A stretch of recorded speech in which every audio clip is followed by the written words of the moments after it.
সিলেটের জাফলং এলাকায় অভিযানে প্রায় ৭,০০০ ঘনফুট পাথর জব্দ।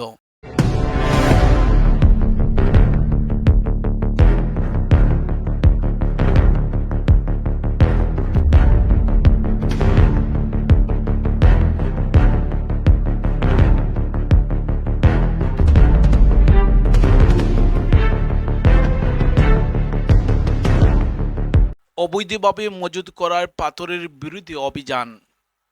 সিলেটের গোয়েনঘাট উপজেলার জাফলং এলাকায় অভিযান পরিচালনা করে প্রায় ৭,০০০ ঘনফুট পাথর জব্দ করেছে জ্বালানি ও খনিজ সম্পদ বিভাগ। আজই সোমবার ১৮ মে দুপুরে জাফলং বল্লাঘাট মোহাম্মদপুর সহ পার্শ্ববর্তী এলাকায় জুনে অভিযান পরিচালনা করা হয়।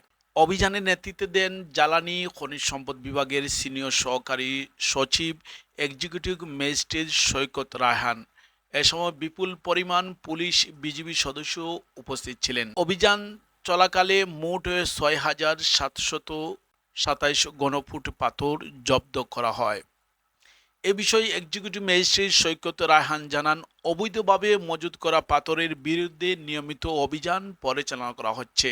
জব্দকৃত পাথরগুলো পরবর্তী নিলামের মাধ্যমে বিক্রি করে রাষ্ট্রীয় কোষাগারে অর্থ জমা দেওয়া হবে। তিনি আরও জানান, জব্দকৃত পাথর আপাতত স্থানীয় এক জনপ্রতিনিধির জিম্মায় রাখা হয়েছে। প্রিয় দর্শক, সিলেট জাফলং এলাকায় অভিযানে প্রায় ৭,০০০ ঘনফুট পাথর জব্দ।